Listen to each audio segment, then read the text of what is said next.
Welcome everyone to the Seattle Southside Chamber's Public Safety Roundtable meeting. My name is Annie McGrath and I'm the President and CEO at the Seattle Southside Chamber of Commerce.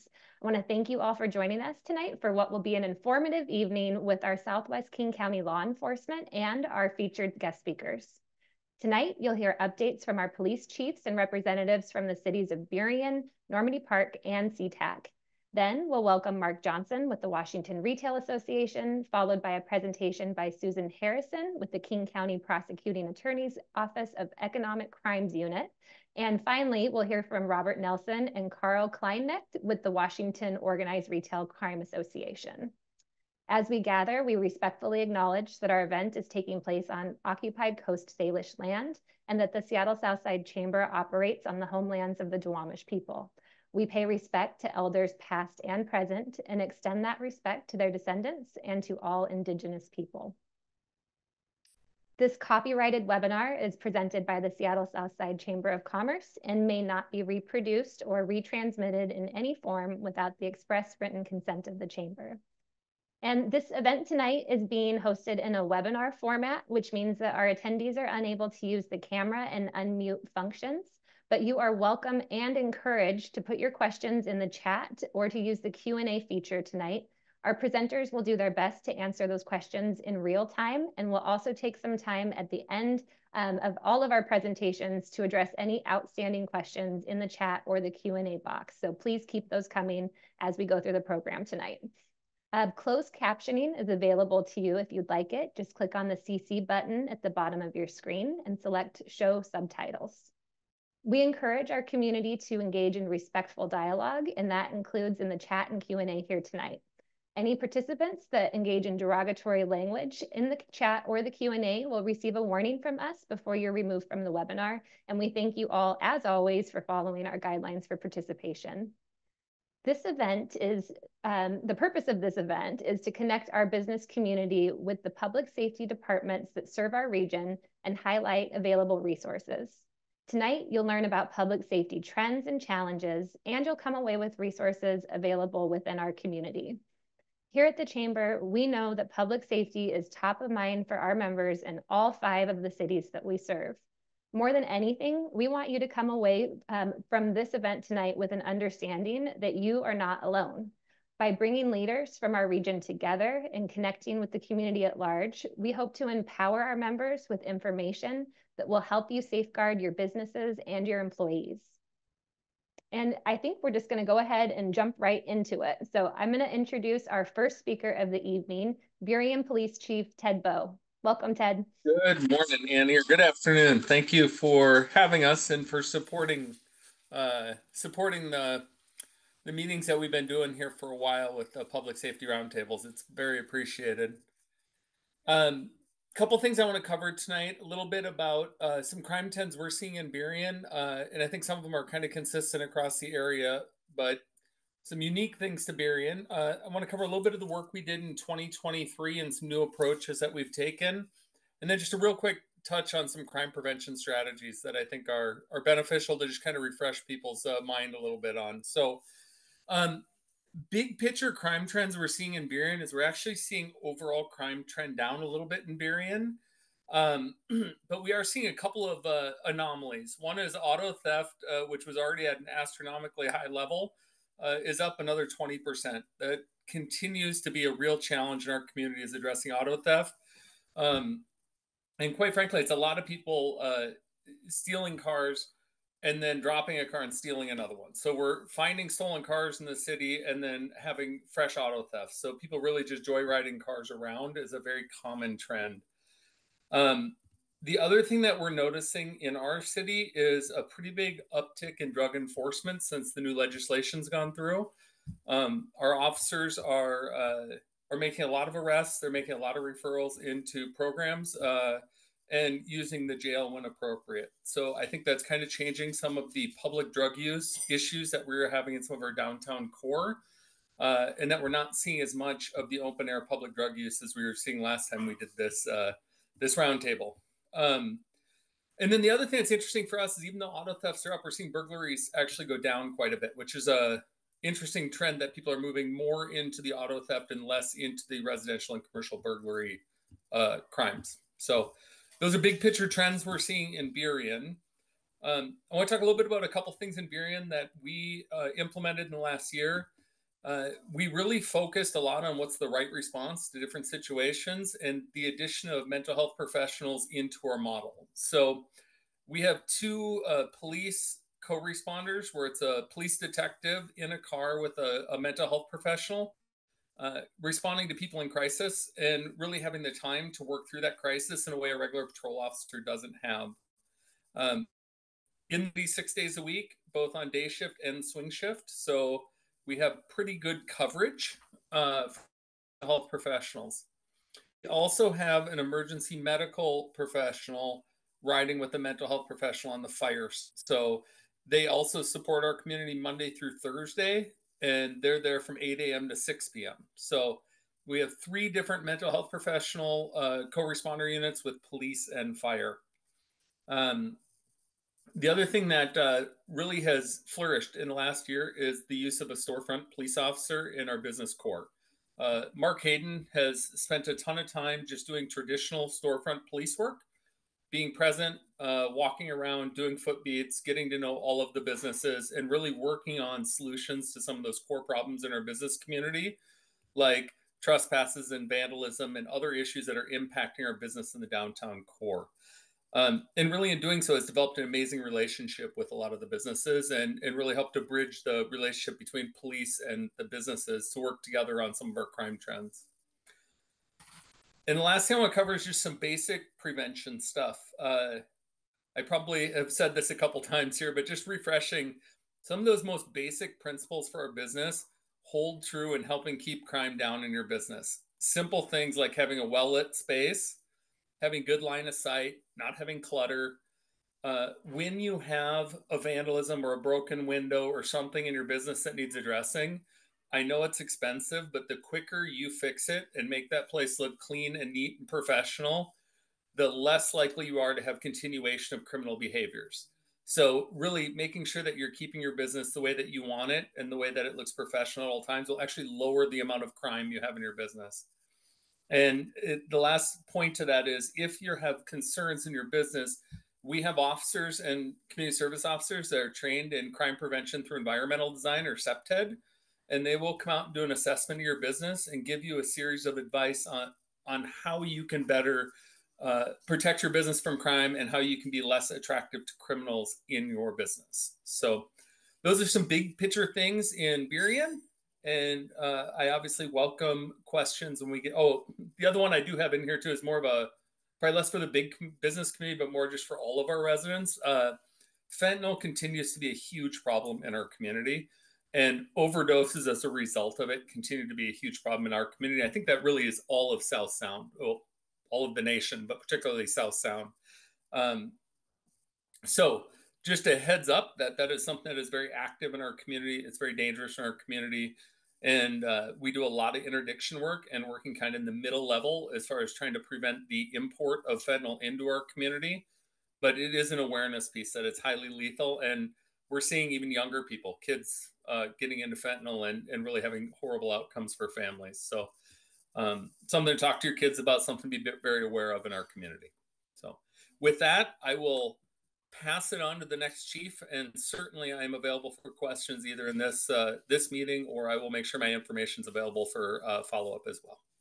Great. Thank you so much, Chief. Sounds like there's been a lot of progress since the last roundtable we've had on several of the issues that have been of concern to businesses. And so really appreciate the update there. I don't see any questions in the Q&A box or the chat yet, but I want to remind our attendees that you can keep those coming as the presentations go on tonight, and we'll address them in real time and come back to them at the end of the presentation as well.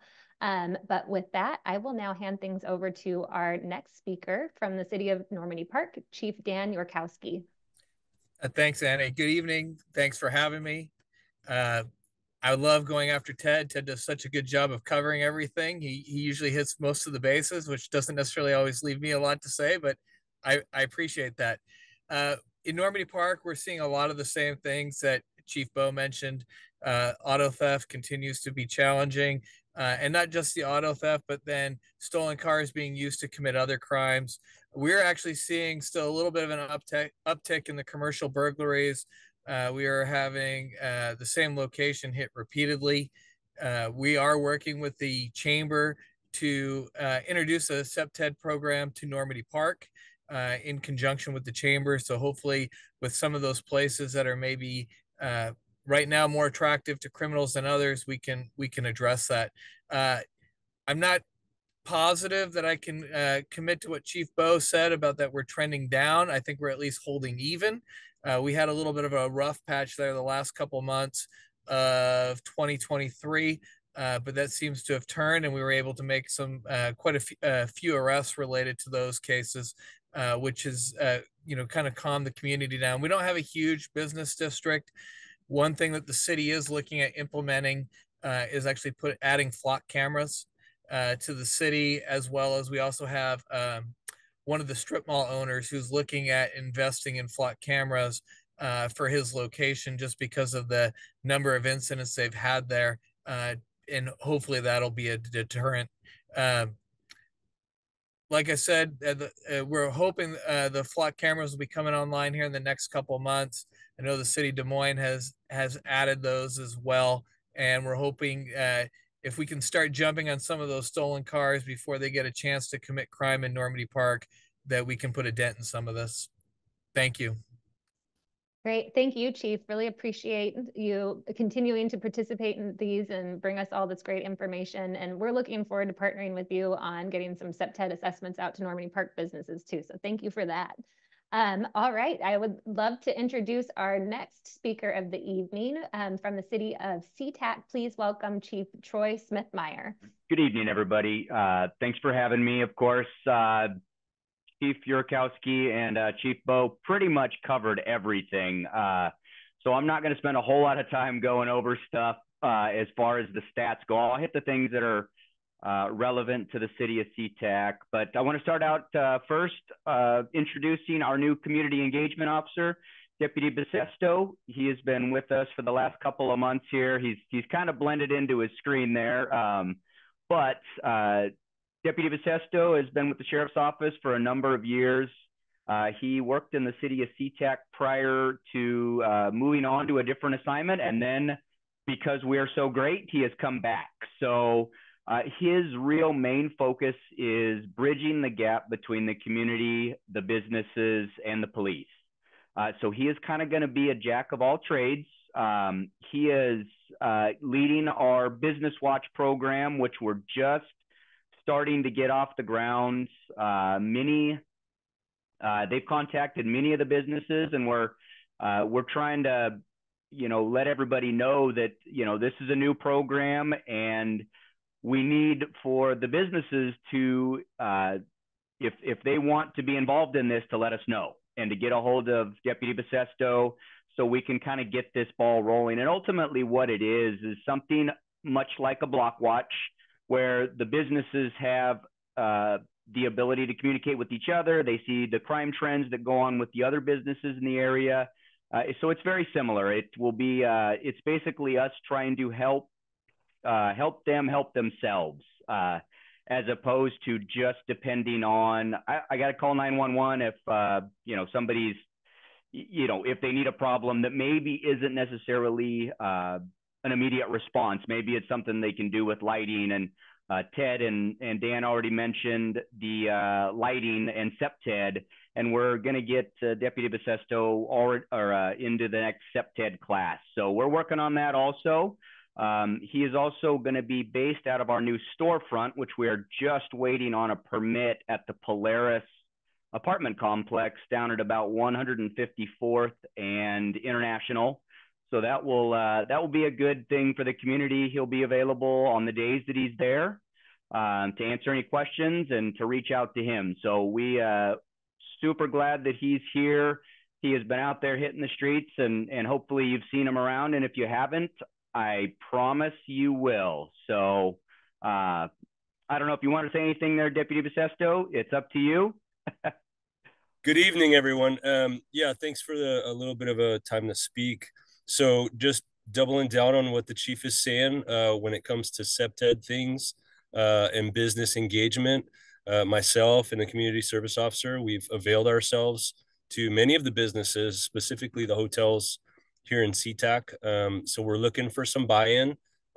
Just generally speaking, I have some ideas about how we could make it less attractive, for instance, for folks to come into a hotel uninvited and start using a computer, things of these nature.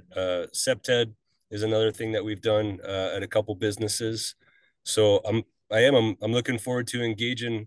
I know we have some representatives here of businesses in SeaTac. So by all means, reach out to me directly. We'll make sure we contact your place of business and get a good coordinated effort going so that we can continue to have like positive change in the city. Happy to be here. Thanks, Chief. Excellent. Thank you. And Deputy Basesto said it best there. We're hoping to get some buy-in. There's no obligation from the businesses. We're literally out there, for you guys. And we want to help, and he's a direct line to that. So, all right. So I'll move on with what a couple of crime trends. Chief Yurkowski mentioned this, and so did Chief Bowe. Auto thefts are continue to plague our area. They're a regional problem. I know the legislature is trying to address this problem, but it continues. I think we were up 33% in the last quarter. And that is a continuous steady increase. So, we're working on it. It's just a kind of a tough nut to crack at this point, just based on some of the state laws, and we're working on it. So SeaTac has also had an uptick during the fourth quarter of 2023. We got hit with a lot of commercial burglaries. Residential burglaries were down, so much like Normandy Park. Our businesses got hit pretty hard. And if there's some SeaTac business owners, you're probably nodding along. And again, this is a great opportunity to give us a call and have Deputy Basesto come out there and talk about SEPTED, talk about some of the stuff that can make this less appealing. We were down the last 2 quarters crime, but much like Chief Yurkowski, we got beat up in December, and the early part of January has been a very, very unseasonably busy couple of months. So we are starting to see that slow down a little bit. So that's a good thing. And that's just sometimes how it works. So Chief Yurkowski once again stole my thunder on Flock. We are in the final stages. On February 27th, I make a presentation to council, and hopefully they'll give me the thumbs up, and SeaTac is going to enter into Flock. For those who do not know what Flock is, it is a fixed camera-based system. It's not surveillance. It takes photographs of license plates and vehicles, not people. It doesn't run any cars. It doesn't run people. It doesn't take any pictures like that. But what it does is, if a crime occurs in a location and that we have a vehicle description, let's say, for instance, a 2012, Prius that's blue, it will take pictures of, and you can back it up because it's always recording. You can get an actual license plate of the 2012 Priuses that have driven by during that time of the crime. It is a fantastic system. We are super excited. We're looking at about 30 cameras to cover a big part of the city. And that will be very beneficial to the city, to the community, and especially to the business owners, because it will provide us a significant investigative tool to be able to utilize where we don't have a lot of witness information. We got a little bit, but it'll be a great tool. So we have a Citizens Academy coming up here next month between us and Burien. So if there's anybody on here that's ever been curious about what we do and would like to go to the Citizens Academy, it is a good time. I've never heard anything negative about it. Myself and Chief Bo speak at it. Maybe don't let that deter you from going, but it's a good time and people learn a lot. You learn a lot about the things you thought you knew, and turns out not so much. So it's a great opportunity if anybody's interested. The city of SeaTac is in the process of hiring a brand new mental health co-responder, a little bit different than what Burien is. This will actually be a SeaTac employee. So we are literally have our applications open for that. And we're looking to grab the right person and see if we can add that tool to our toolbox there and help the community just a little bit more, where they provide some expertise and some resources that, they just have a different function and a different job than us. So we're pretty excited about that. And we hope to have them up and going here in the next, 6 weeks or so. So more to come on that. And then the last thing, I know I've taken up a lot of airtime here. The last thing is I want to plug Coffee with a Cop on February 27th. We're actually going to do that in Normandy Park. We're going to do that in collaboration with Normandy Park and the city of Burien, because the reality is what affects either one of those cities and what affects SeaTac also affects everybody. Everybody between Normandy Park, SeaTac, Tukwila. I know they weren't able to make it in Des Moines. So we're going to try to make a location that we're available for people just to come in. There's no agenda. We don't have any talking points. It's just we don't even have to talk about work. We can talk about whatever it is you want to. Deputy Basesto is the one that is kind of leading the charge on this with our community service officer, Denise Contreras. So I know I will be there. I think Chief Bo will be there, and a representative from Normandy Park will be there. So if anybody's listening and they want to join us, 10 o'clock at the Starbucks 178th and 1st Avenue there. It'd be tough to miss. So I think I've used up my entire 10 minutes. So if anybody's got any questions, I will be happy to answer them anytime. So thank you very much for having me again. Thank you, Chief, and welcome, Deputy. It's great to meet you, and we'll be looking for you around City Hall. We always have snacks on the second floor if you want to drop by the chamber. So I have a couple questions. I don't see any in the Q&A, but I want to go back to, we heard a lot about auto theft and how those crimes are really increasing, and we've seen a lot of activity there. Is that something that is happening nationally, or are we an outlier in that in Washington State?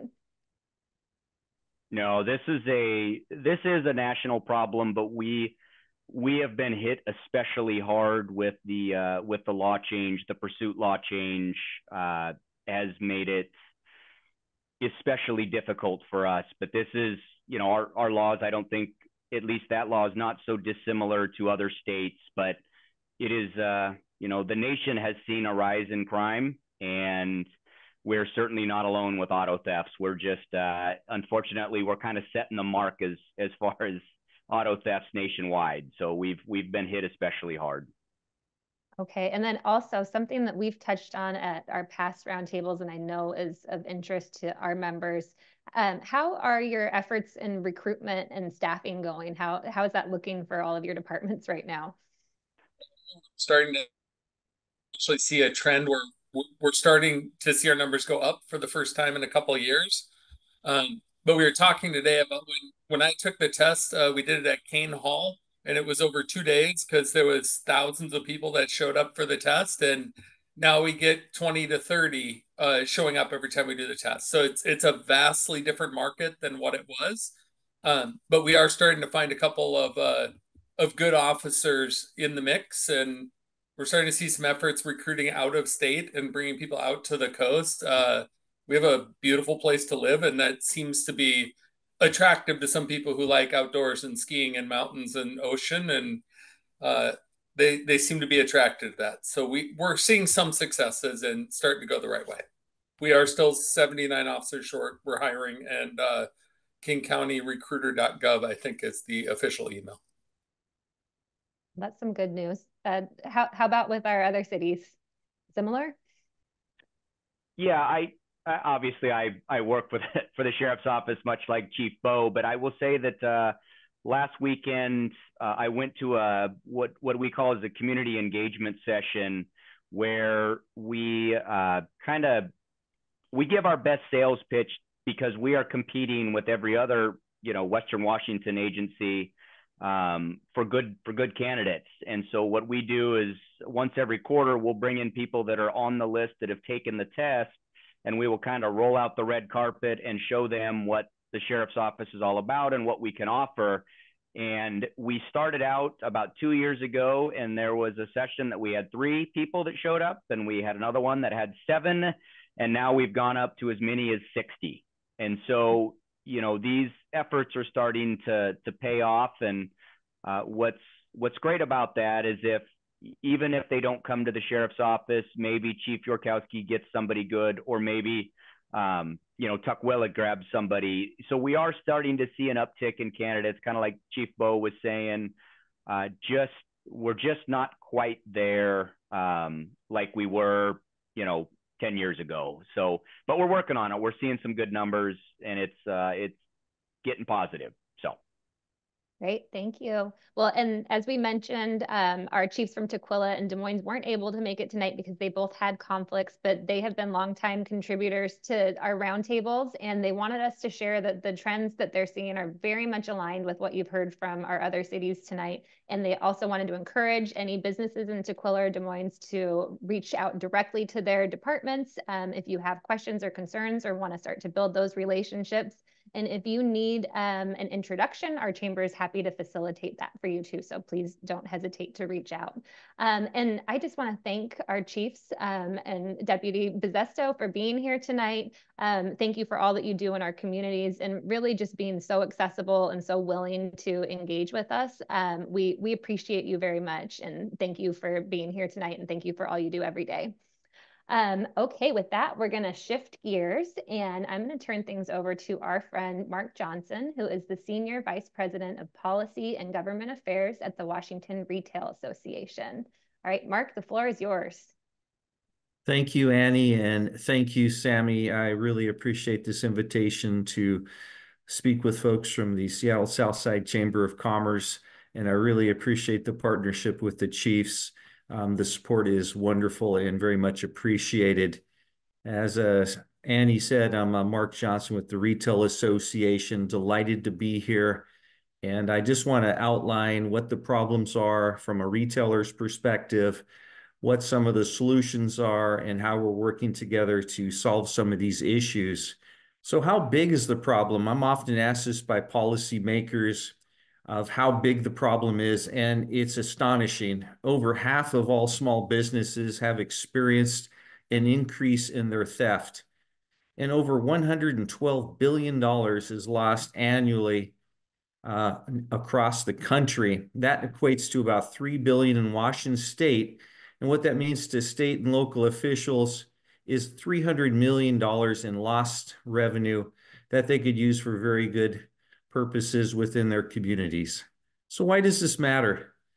Well, it really matters. And if you keep clicking along, Sammy, that'd be great. It really impacts, and this is critical, aside from the product that is lost and the financial loss that we experience as retailers, it impacts our employee mental and physical health and safety. It's extremely costly, and we need to protect our employees and customers from this. And it's the cost of doing that is increasing by hiring extra security and putting in theft prevention devices.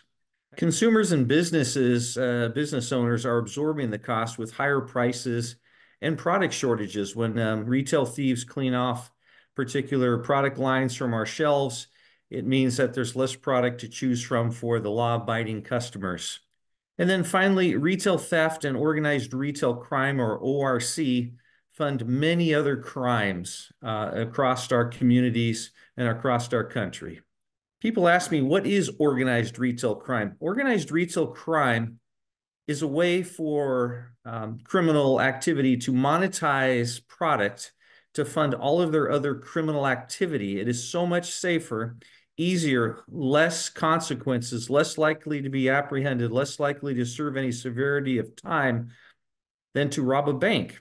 So it is much easier to steal from a retail establishment defund your drug trafficking, your gun trafficking, your cyber fraud, your human trafficking, you name it. It is tied to all sorts of criminal activities, not just in Washington, not just in the United States, but across the globe. There are instances of criminal activity from these ORC rings from Colombia, from Romania, from the Far East. It stretches across our globe. So this is a very serious occurrence that is being focused on by not only our state and local governments, but our federal government. And everybody asked me, well, what do you want me to do to solve this problem? And I have to tell them there is no one silver bullet. There's no one single solution to this issue. It's truly going to take a multi-pronged approach. Number one is telling the story, educating our public and elected officials. Folks do not realize how big the problem is and how vast it is and how it's plaguing our communities and our state and our country. And just telling the story is prong number one. Making it harder to sell the stolen goods to make it less attractive to steal them in the first place. So federally, Congress passed what's called the Integrity, Notification, and Fairness in Online Retail Marketplaces, otherwise known as INFORM. This provides some basic information to law enforcement, prosecutors, and other folks that are investigating these type of activities on these dummy third-party platforms that are plaguing our internet systems, and they're fencing, selling stolen goods on these platforms. This makes it more difficult and less attractive and more likely to be caught. So we really support that the adoption of the INFORM Act went into place in June 27th of 2023. We're very fortunate here in the state of Washington that the Retail Industry Leaders Association selected Seattle and King County for a pilot program called Vibrant Communities. This is a national effort by all of the major retailers in the United States that will be rolling out to develop new reporting systems, new prosecuting systems, and helping law enforcement to reduce resources needed to go after these property criminals and these organized retail crime rings to save money, save resources, and speed up the process. They hope to have the final pilot project rolled out by next summer and rolled out across the entire country. They just had a major meeting in Arizona to discuss this further, and Vibrant Communities in Washington is going to be a really important piece of this puzzle. And then passing legislation and funding to support our law enforcement, prosecutors, diversion and treatment programs, and our organized retail crime statewide task force. As was mentioned by the chiefs, law enforcement numbers are down. I was shocked to hear that 79 officers are needed in just one jurisdiction. That is astonishing. I heard the latest numbers out of Seattle, almost 400 officers short in the city of Seattle. So coordination with the Washington State Organized Retail Crime Association, or WAORCA, and you're going to hear from two of the leaders of that shortly, is really critical in going after these major crime rings that are stealing millions of dollars in product, funding all sorts of other criminal activities.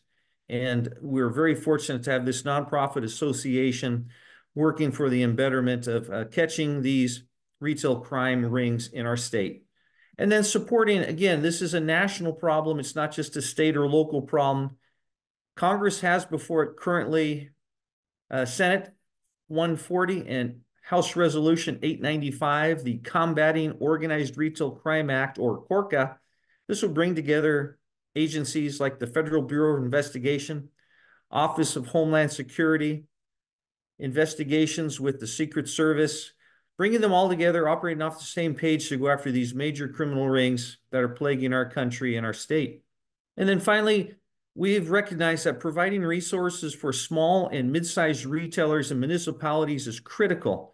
That's why we produced the Guide to Navigating Public Safety and Retail Crime. This is a free resource, and we highly encourage any retailers or other small businesses to take a look at this guide to prepare themselves and make themselves less attractive to be a victim of retail theft. And here is the QR code, and you can go to our website and download it as well. It's absolutely free for any members, non-members, and this really helps brick and mortar stores plan ahead and prepare themselves so they are less attractive to it. If you do not, if you want a hard copy, we're happy to mail you at no charge a hard copy of that resource guide that I just mentioned. Let me tell you about some of the specific efforts at the local and state level that we're working on. And this was alluded to by one of the chiefs, and that is Initiative 2113, which would allow, again, safe and approved vehicle pursuits by law enforcement for property criminals. Currently, many law enforcement agencies do not feel they have the authority through state law to pursue property criminals. And the criminals know this, and they will commit these crimes. And oftentimes, law enforcement agencies feel powerless and watch the criminals drive off. And so Initiative 2113, which will likely be before the voters, I do not believe the legislature will act on this, but I think the voters will approve this in November. So please support 2113. Senate Bill 6242 is police training.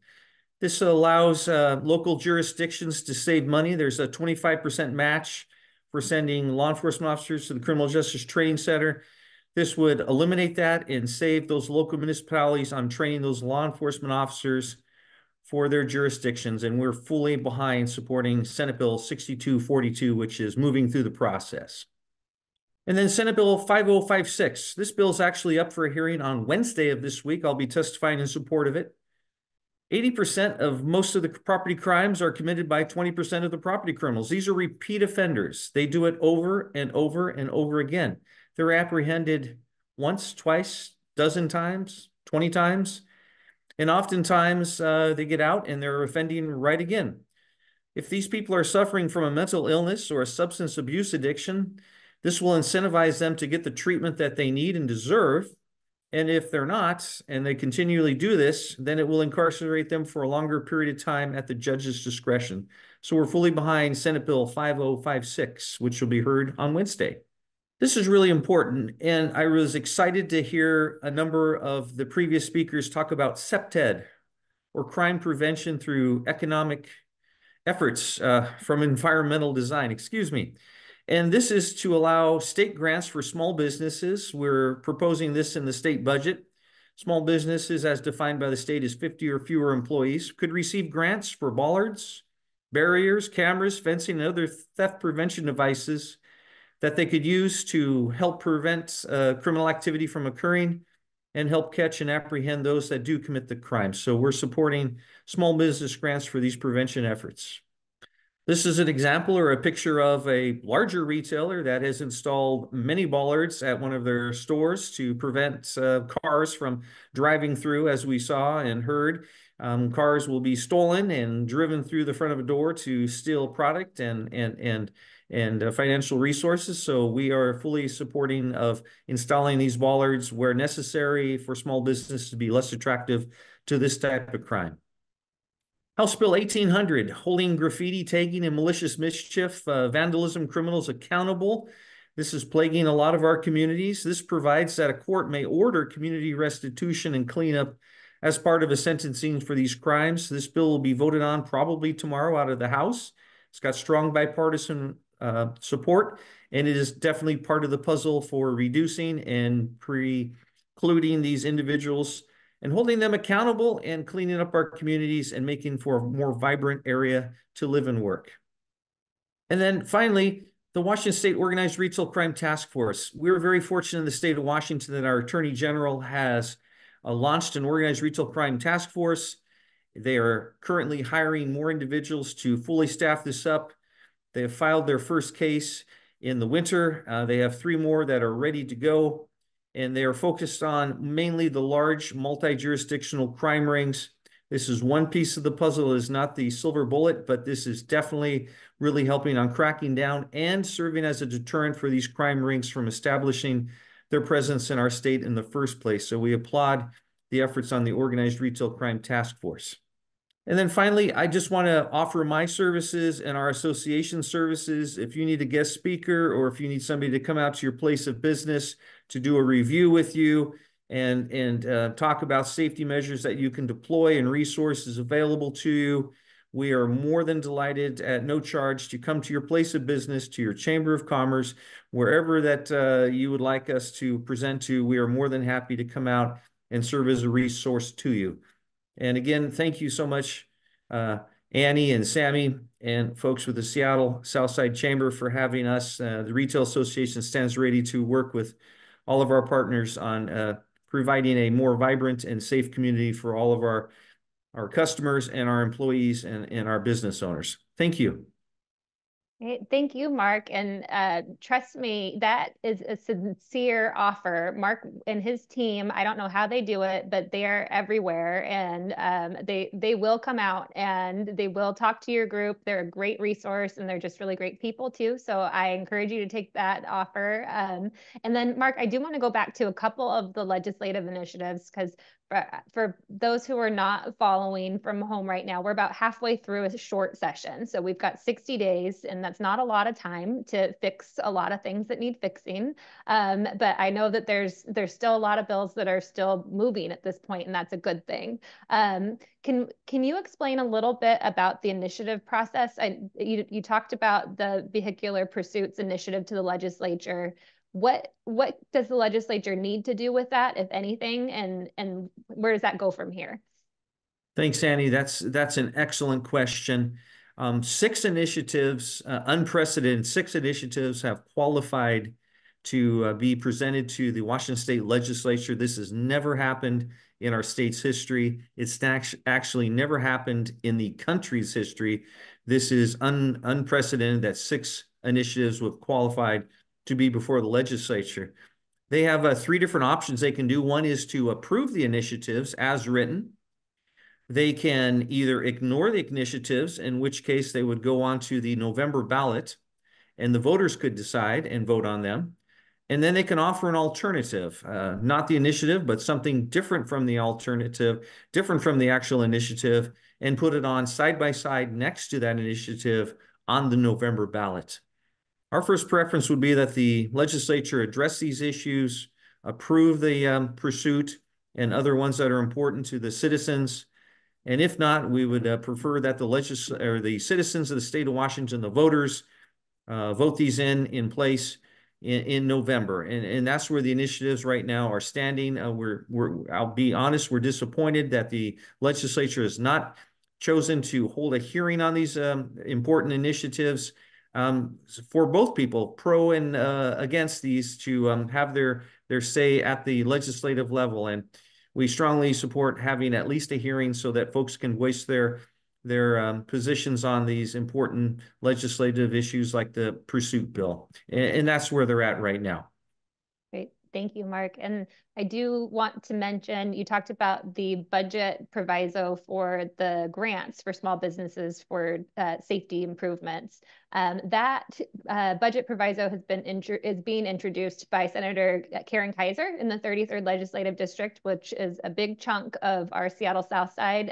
So our members that are here tonight, if you could just drop her a note thanking her and letting her know that we're appreciative of this support, that goes a long way when we have someone championing efforts that we want to support in Olympia. Just sending a thank you. They don't get a lot of thank yous. So that's a great thing that we can do to support. Mark, what else can we be doing to support these efforts in the next 30 days? You're absolutely right. And a big thank you to Senator Kaiser for proposing this and bringing this forward. The other bills that I mentioned, just dropping again your elected officials a brief note saying this would be helpful in the fight against organized retail crime, the fight against retail theft, and the desire to provide a more safe and vibrant communities in our area. So just dropping a note on all of those legislative bills are very helpful, and please feel free to share my slide deck with any and all participants or make it available so they can have those numbers again if they'd like. And feel free to reach out to me to find out where they're at and who would be helpful. But just dropping a note to them, an email, a text, a good old-fashioned handwritten letter, all of those above are very useful in promoting these legislations in a very positive way. Great. Thank you, Mark. Thanks, Annie. All right. Well, then we're going to move on to our next speaker. I'd like everyone to please welcome Senior Deputy Prosecuting Attorney Susan Harrison with the King County Prosecuting Attorney's Office Economic Crimes Unit. Welcome, Susan. Thank you so much for being here tonight. Thank you very much. Good evening, everyone, and thank you to the Chamber for the invitation. Very glad to be here. I cannot be trusted with my own tech, so I would ask Sam, if you don't mind, as we go through to the next slide, and as they come through, if you don't mind clicking through so they all show up at once, I would be in your debt. So just as previously introduced, of course, my name is Susan Harrison. I am the chair of our Economic Crimes Unit here at the King County Prosecuting Attorney's Office, and I'm really glad to have some time here to talk with you tonight about retail crimes and specifically the approach that my office is taking in prosecuting those crimes.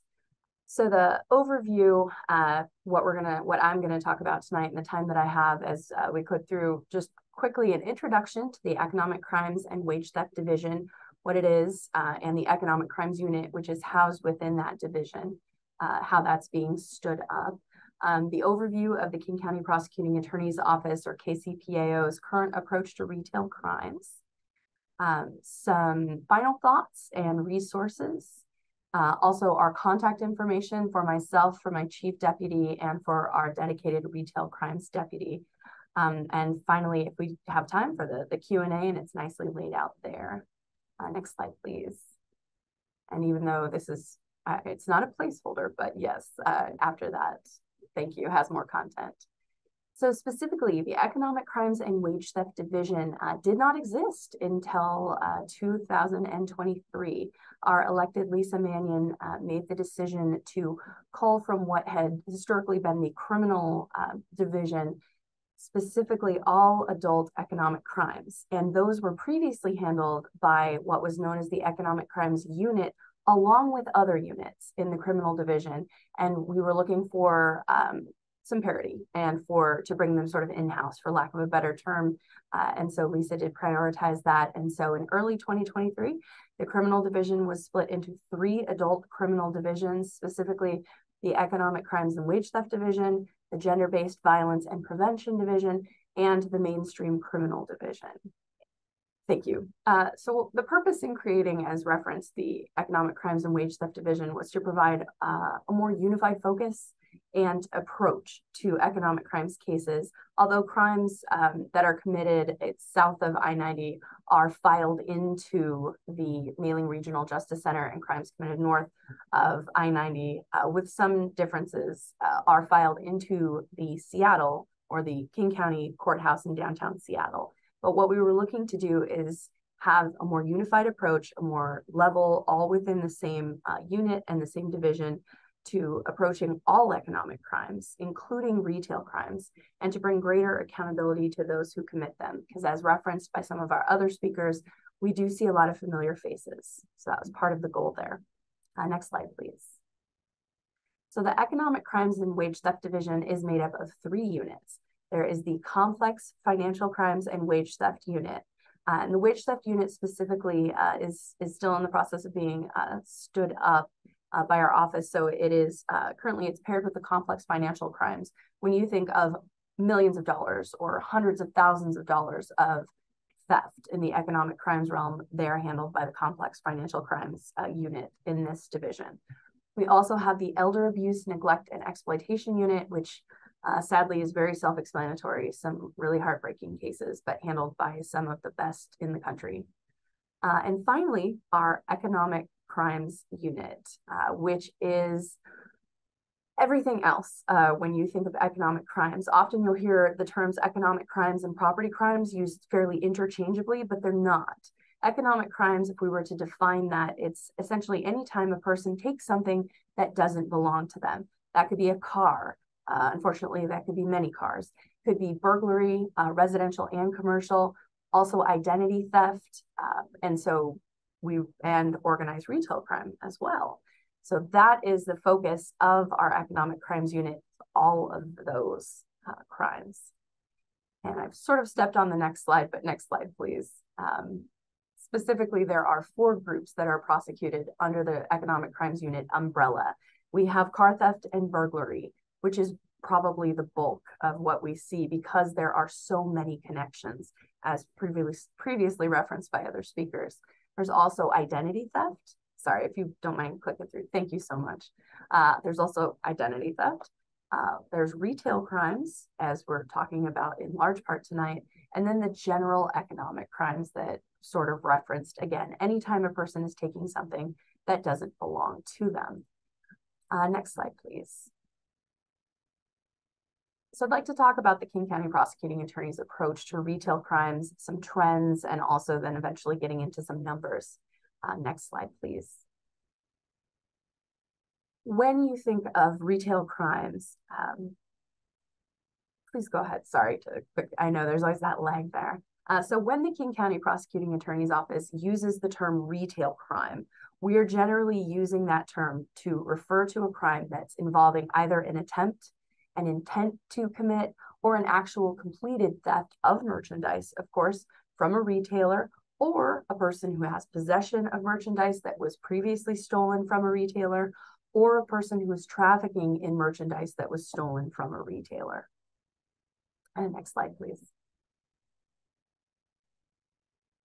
And this, a lot of text, obviously, but as you are looking at the crimes that are on the left side of your screen, when we're talking about what types of crimes constitute retail crimes, what you see on the left, the organized retail theft, first and second degree, retail theft with special circumstances, first, second, third, and then the theft with intent to resell, first and second. Those are sort of your classic organized retail or your retail crimes. They aren't always organized, but the retail crimes. And here, when you're talking, you may wonder, okay, well, what about the classic case where you have a person who's taking money out of a till? That would not be termed a retail crime because the store is the setting, but not the focus of the crime. So we would charge that of crime, of course, but not as a retail crime.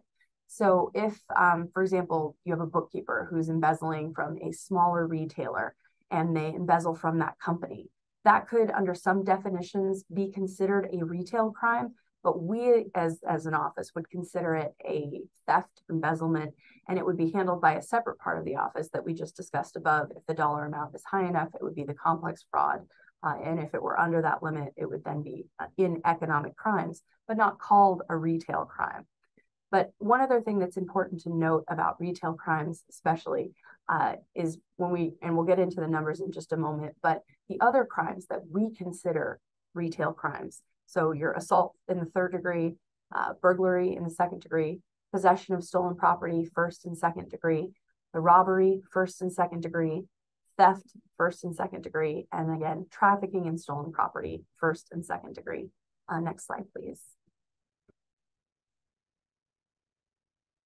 When we talk about all of those, we want to talk about the fact that we have a dedicated retail crimes deputy. And of course, her photo is up there. That's Nicole Lawson. She's over on the right. Our chief deputy, Patrick Hines, in the middle. I did not get their express permission to include that photo in this slide, but I'm sure they won't mind if you don't mind clicking through. Thank you.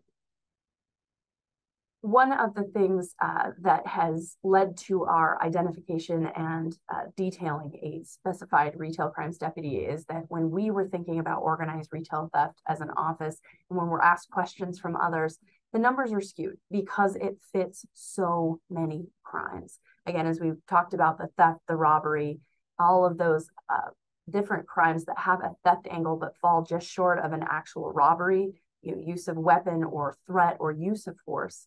Because there are so many people who are engaged in these direct thefts from retailers, they won't necessarily be charged with organized retail theft because of the way the statute is written. We could go on about that for a while, but again, we wanted to note that we have this larger focus and the numbers may look a little skewed, but it's also part of why we have detailed a specific deputy who does the following. If you don't mind, thank you, clicking through for the rest. Nicole, who is our current retail crimes deputy, she has a number of duties. They include serving as a resource for law enforcement and loss prevention investigators. She is in daily contact, almost hourly contact with both, with retailers, with loss prevention, with law enforcement, talking about hypothetical scenarios, real-time scenarios, giving real-time boots on the ground advice about how to proceed with an investigation, maybe once an arrest has been made, how to refer charges, how to make sure that successful prosecutions are built from the ground up. She's also responsible for reviewing all retail crimes cases that are referred to the King County Prosecutor's Office And we do have, of course, a tiering system because that number, unfortunately, is so large that if you don't mind clicking through, as we talk about the filing and the negotiation and the trying those cases as appropriate, it is too much for one human being. Nicole does also act as a subject matter expert for other DPAs because, as referenced, there are so many intersections and so much overlap between these crimes and other crimes that the same individuals are committing at the same time, or once, for example, an ORT case is filed, then a robbery comes in, then a more violent case comes in, then car theft comes in. So there's a lot of overlap there. Nicole also works at representing the King County Prosecuting Attorney's Office on retail, I'll say various, but it's several retail crimes task forces and work groups. She's constantly in meetings, also on roadshows, also just making connections with people. She does also continue to serve as the King County Prosecuting Attorney's Office main point of contact for other entities on these issues related to retail crimes. Now we'll start getting into the numbers. Thank you, if you don't mind clicking through. Prior to November of 2017, retail crimes, thank you. I know it's several clicks to just put them all one after another. Thank you. The retail crimes were prosecuted as part of general caseload. So as a deputy in the felony units, whether as a filer or a trial deputy in our office, you would be tasked with prosecuting retail crimes along with just a general caseload. And then in November of 2017, there was a specific deputy within the criminal, what was then the criminal division in the economic crimes unit, who was designated to work half-time on retail crimes. Obviously, that body of work continued to grow, unfortunately. But we're going to jump forward to March of 2020 because the trends over time that we'll show you in just a moment, it's important to sort of consider them at large. The first COVID order was issued by the Washington State Supreme Court in March of 2020. And this essentially courts ground to a halt. In-person appearances were exceedingly rare. Everybody went to remote, obviously filing cases because crime did not stop. So filing of the most important and prioritized crime, including repeat offenders, did not stop. But what did largely grind to a halt is any sort of resolution. So we have this ballooning of cases that had been filed, but we're not being processed under the standard workload. So over time, year over year, we essentially would have in the King County Superior Court between 3,000 and 3,200 felony cases that would be being processed at different stages. So filed, arraigned, going through what was then called case setting or omnibus, and resolving either via plea, via trial, or in rare situations, dismissal. And that, of course, doesn't take into account diversions because those are the cases that we're in.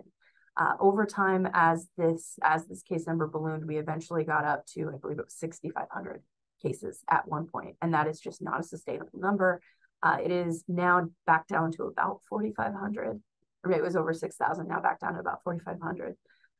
So during that period of time, after the stay-at-home order, essentially, in June of 2021, as things started to open up a bit more, our retail crimes deputy was made a full-time position, still housed in the economic crimes unit in the criminal division.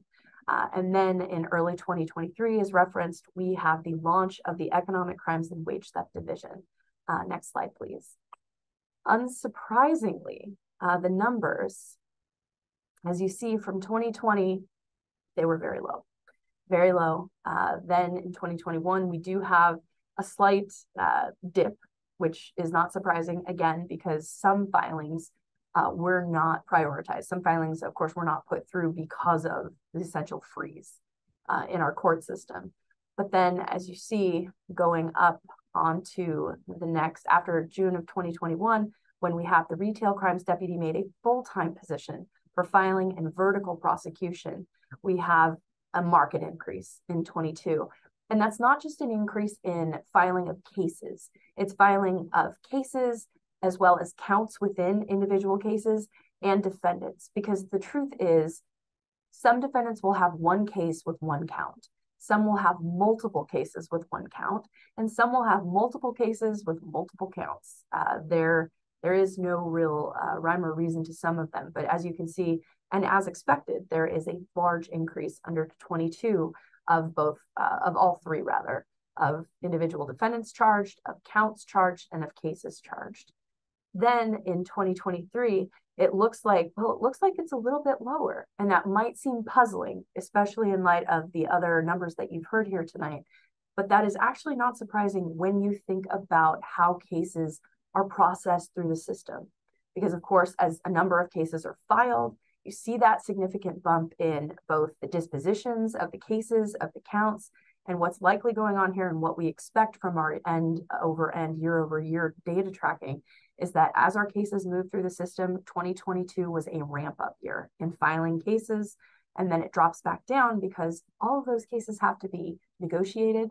They have to be worked on, either negotiated to a plea or taken to trial. So it's not unusual that you have a big year of filing and then a smaller year, for lack of a better term, the next year as those cases are being processed.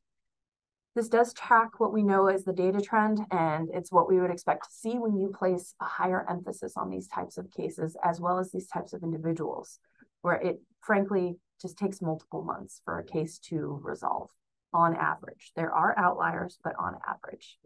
Next slide, please.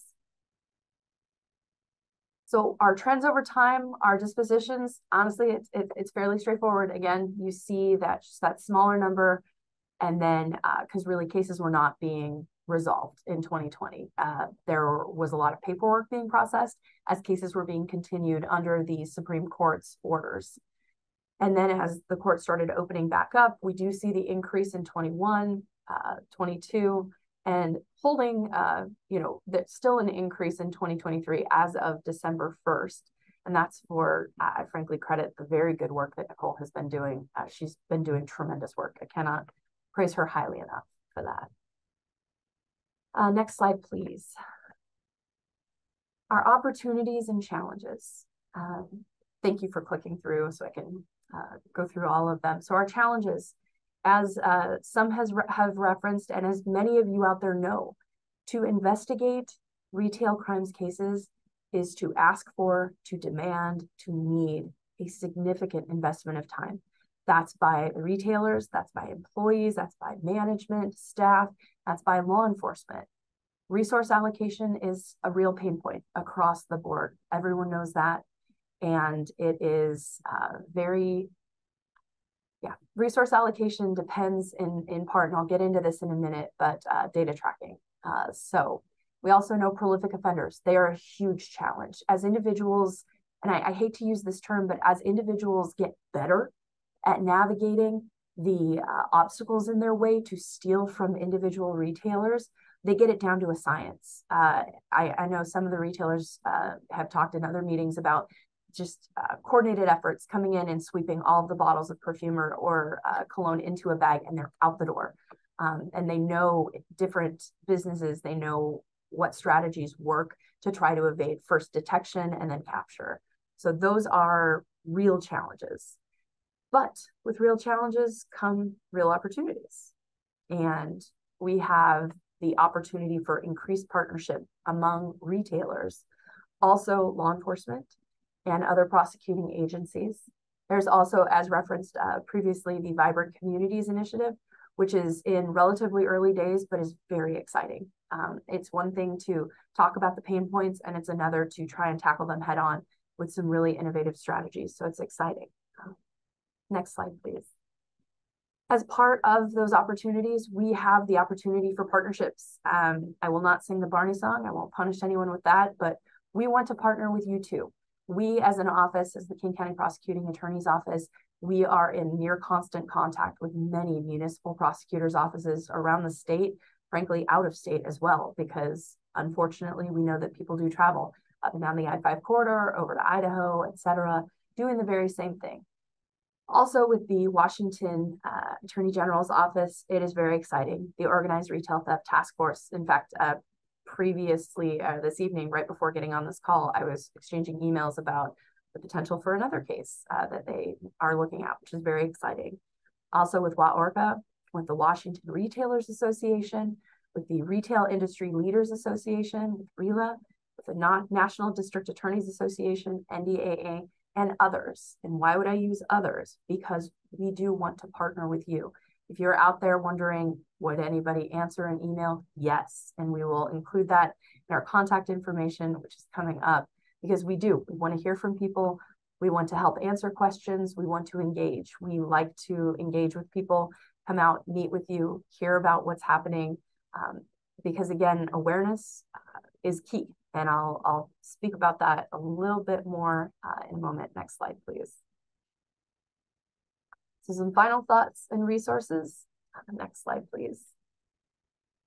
Thank you for clicking through. Specifically, law enforcement. It is vitally important that victims of crime, including retail crimes, continue to report incidents to law enforcement because the data tracking matters. The chiefs who spoke here tonight earlier, I think would all agree that they only know about crimes that are reported.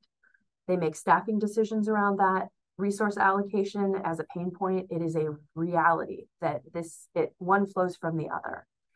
So even if you're out there, you think, well, this crime is never going to be solved, even if you think nothing will ever come of this, it is critical that you report it. First of all, law enforcement cares. The prosecuting attorney's office cares. But it's hugely important that it start with a report because it will go nowhere without that report. Especially, if you're looking at this and you're saying, okay, what is Well Orca? Do I want to be a part of it? Maybe you don't, but it's worth looking at their website. The resources are critical. You never know what might be a perfect fit to address some of the problems that you're seeing out there. Also, same thing goes for RELA. Even if you don't want to officially join, their websites have resources that are available that could be scaled down for smaller retailers, and they maintain these sites featuring these resources for not only members, but also non-members. Obviously, we're all here tonight. Everyone is happy to answer questions, but if you want us to come out as an office to come out and talk with you, we're happy to do that as well. And that's part of the reason that one of our next slides is going to have our direct contact information, as well as the dedicated email address to retail crimes. So finally, we are working on a project of taking some of our trainings that have already been implemented, have been presented to different individuals, and capturing them in short videos to share out. So watch this space for that. They aren't quite ready. And again, the PAO retail crimes email and the distribution list, which are going to be in one of the next slides. Oh, there it is at the very bottom. My apologies. So next slide, final thoughts. Thank you. Organized retail theft and other retail crimes are important public safety issues. As previously referenced by another speaker, and maybe more than one speaker, we know that the intersection between these crimes and violent crimes and the one step short of the line of rob ones and rob twos in these retail crimes, it is real. It happens every day. It's not siloed. These crimes are not siloed. They are very important to public safety issues overall throughout our state. Addressing these issues is going to require collaboration between everyone who's interested in solving that problem. People are going to come at this from very different angles, and that's part of the benefit of collaboration. I cannot state strongly enough, the King County Prosecutor's Office takes retail crimes very seriously. We do, from start to finish. We like to work with law enforcement. We like to work with retailers to build the strongest cases possible from the jump. We are committed to playing our part to show that first we take these crimes seriously and that we are very committed to addressing this issue. And part of that, how we do that, includes being a good partner, listening, accepting all outreach offers that we possibly can, and also just being responsive as well as proactive when concerns are raised, when questions are asked. And we're very much here to answer those questions as much as possible. To everyone who's involved in that work. Next slide, please. So our contact information, and this is going to be shared out as well. There's my contact information, the email there. Also for our chief deputy. So Patrick Hines was the chair of our economic crimes unit for years, and he was selected to be the chief of the economic crimes and wage theft division. He's worked tirelessly on these issues for years, and he continues to do so from the chief position now. As previously referenced, Nicole Lawson is a tremendous resource. She is phenomenal at what she does, and her email is listed there as well. She's our dedicated retail crimes deputy at this time.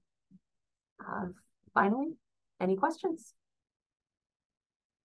Great. Thank you so much, Susan. It's really encouraging to see the formation of this division and how you guys are really jumping in and tackling this work. I know we don't have a ton of time left, and I'm not seeing any questions immediately here in the chat for group discussion, but I do want to ask for small businesses, you know, you talked about the challenges with investigations and that work. For small, mid, large businesses or businesses that are listening tonight, just really briefly, what are some of the steps that they can take to help support you in those investigations and assist, you know, like we often hear, I don't think this is something that really rises to the level of police attention. It was, you know, a small shoplifting theft, but, you know, accumulatively over time, these things really do impact businesses. What can our businesses be doing to help support your efforts with investigations? So two things. If we're talking about internal theft, record keeping, obviously very, very important, because as a small business owner, you can look through and you know what you're seeing, you know it looks wrong. But when, you know, law enforcement comes out to interview you and they ask, well, can you flag how this looks? How do you know this? It's tough sometimes to translate from what you're seeing and what you know is wrong to how you know that it rises to the level of a crime. So as much organization as possible in your record keeping and standardization in your record keeping. Also, the reporting is critical. I cannot state it enough, whether it's a small shoplift, whether it's an internal theft, the reporting is critical, because it is the very rare person who only does it once and never, ever does it again. It's very, very rare, especially for internal thefts and also just for the shoplifts, for the thefts. Especially if it falls just short of a robbery. We do see a lot of individuals who kind of say, well, I'm okay and I wasn't hurt, which we're always glad that no one was hurt. But the reality is there's often a real escalation that we see in a very short period of time. So report, report, report. If you have cameras, keep them in good working condition as much as you're able to, and report quickly, because once that video is gone, it can make all of the difference in our ability to prosecute someone. I'm trying to think of those other stumbling blocks that we see, but really reporting, standardization, good record keeping, and yeah, just report even if you think no one cares. One, I assure you that we do, and two, you never know what else may be going on, and it is very rare that someone would not either come back to your store or hit your neighboring store or another store, and it could be, unfortunately, a very different encounter for them the next time. Great. Thank you, Susan. That's a great message for our businesses. All right. Now, last but not least, we're going to move on to our final speakers of the evening. Let's please welcome Robert Nelson and Carl Kleineck from the Washington Organized Retail Crime Association, or WAORCA. Welcome. Good evening, everybody, and thank you, Annie, for the privilege of speaking to you all tonight. My name is Carl Kleineck. I'm Vice President of WAORCA. In my day job, I'm Director of Security here at the Bellevue Collection, which is otherwise known as Bellevue Square Mall. I came here after a 30-year career with the Bellevue Police Department, half of which was spent as a detective in property crimes and then violent crimes. And what beats in the heart of every loss prevention officer is the bulldog mentality of holding people accountable for crimes. And we've heard a lot of that tonight. I'm going to briefly spend a few minutes giving an overview of WAORCA. And I also want to give a shout out to Robert Nelson, our president, who is also on the panel for his dogged leadership and revitalizing WAORCA as we know it today. All right, we'll go. WAORCA is one of 35 statewide organizations across the U.S. We're a nonprofit, and our primary purpose is to assist law enforcement, retail investigators, and prosecutors in identifying, investigating, and most importantly, prosecuting those involved in organized retail crime. And you see that you can't prosecute unless you first identify and then investigate. WAORCA coexists with the Washington State Attorney General's Organized Retail Crime Task Force that has been mentioned previously tonight. And the good news is that almost all of the board members of WAORCA, if not all of our board members, are original members of the Attorney General's Task Force. And as the ATG Task Force gets fully staffed, we will work together to connect the dots of the criminals that are operating throughout our region and the state, and aggregate the disparate cases to bring about greater consequences and accountability for the offenders. Our board directors are listed on the screen there, and notably 4 of them are active duty law enforcement. Deputy Chief Eric Lund from Tukwila PD, Assistant Chief Ryan Rutledge from Renton PD, Sergeant Tony Romero from Bellevue PD, and Robert Edmonds from Everett PD. And the importance of having active law enforcement officers on our board is that this greatly increases our ability to share information freely on charged suspects. Most of us are private sector and we have legal departments, and even though we might identify a suspect, there are legal hurdles to sharing that information widely.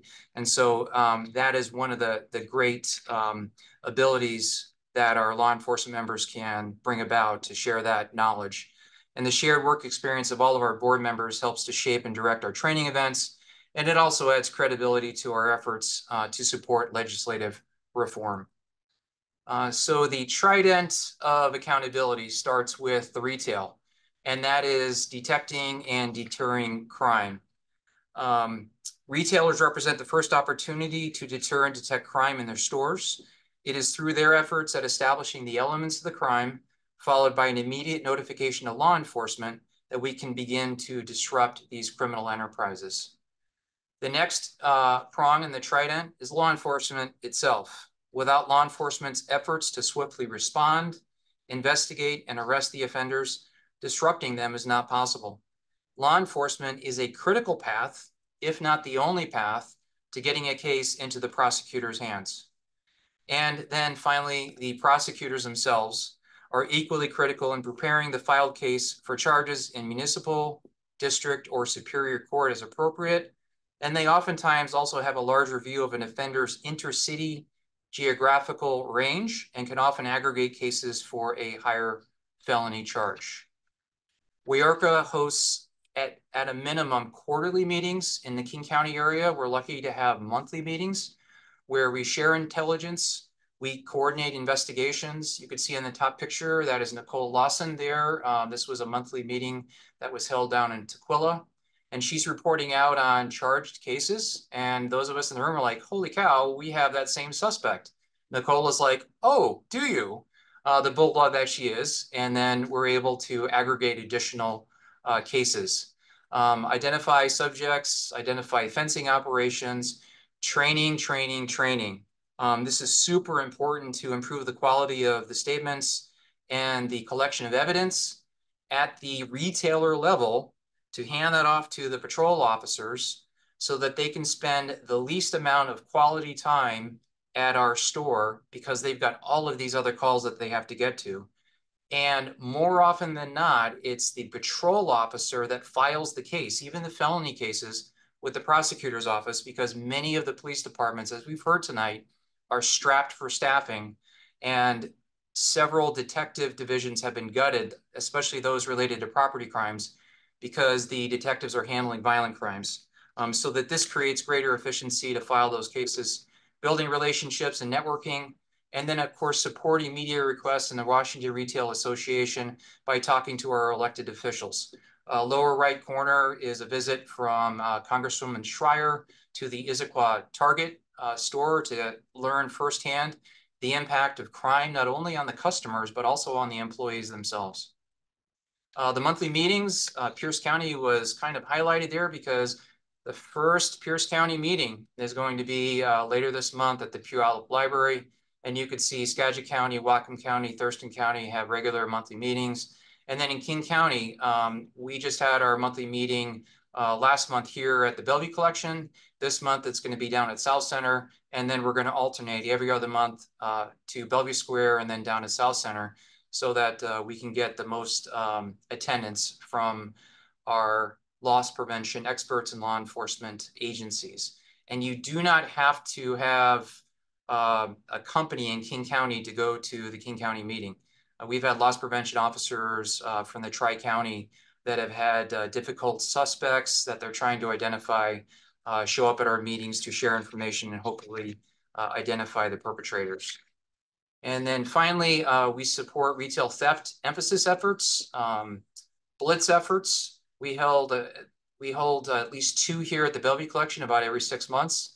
The last one, Nicole Lawson did a ride-along, or more appropriately, a walk-along or a run-along, as we saturated the Bellevue Square Mall with plainclothes officers from loss prevention, the Bellevue Police Department, and our own internal security force. We salted our portable radios with the managers of participating stores, so that the very first instance that they recognize an ORC person in their midst, they're notifying the team outside and in plainclothes of their observations. And we offer immediate consequences to the criminals as they exit the mall with stolen property, and their smiles turn to frowns, and then acknowledgement that they're going to jail. And so this is a critical piece, not only to send a message with the media attention to criminals that sometimes pay attention to media events, but it also increases the morale of the retailers and the loss prevention officers assigned to them. And so that is the Weorka presentation. I've left my email address in the chat, and please don't hesitate to contact myself or Robert. Robert, did you have anything to add? I just wanted to reemphasize those meetings. They're a great way to network with folks in the area. A lot of experts in the industry are there to offer assistance and advice. So if you want to attend one of those meetings, please reach out to Carl, and we'd love it. Great. Thank you, Carl and Robert. It sounds like you, at least on my end, you broke up a little bit there, but it sounds like if any business representative is interested in attending a Weorka meeting, they can reach out to you and receive an invite and information about where that meeting is being held. Absolutely. Okay, great. And so for our members and businesses that are attending tonight that aren't familiar with your work, so you are a nonprofit. What other ways besides the meetings can businesses get involved? We also have an online meeting once a month, and we could send information and a link for that. And then I would say if you can't attend a meeting, you might not have a loss prevention team, get yourself trained up with best practices, keep yourself safe. But as soon as you can report it to law enforcement with a full report and follow through with a statement, and when your subpoena comes through from the prosecutor's office, it might be a year later, show up at court to make sure that those consequences are laid at the suspect. We see oftentimes that there's fatigue to report it. If the law enforcement agency that they report to maybe puts them on hold for a while, investigate if there's an online reporting, as has been mentioned in the comments, and orally report, and also get involved by voting. As simple as that sounds, vote for the initiatives, vote for candidates that adhere to the rule of law and understand the primary role of government is safety and security. Great. Thank you for that, Carl. Thank you so much. And I just want to thank again all of our panelists for being here tonight. This was really a fantastic presentation of lots of great information for our members. And we're just so grateful for these partnerships. And we're thankful for all the work that you guys are putting in every day and it is making a difference. So thank you so much for that. That's going to bring us to the end of our program tonight. And I want to say again, thank you so much to our partners that we had up on the screen there. And I also want to thank all of our attendees that came out tonight for taking the time to be here, connecting and convening on the issues that impact our community, and working in collaboration to find solutions is central to our work at the Seattle Southside Chamber. And we can't do it without the engagement of our partners and our members. So we thank you so much for that. We hope to hear from you or see you at a chamber event soon. And if there's anything that we can do for you, please don't hesitate to reach out to us. Remember that we are stronger together. And with that, thank you and have a great night. Thank you.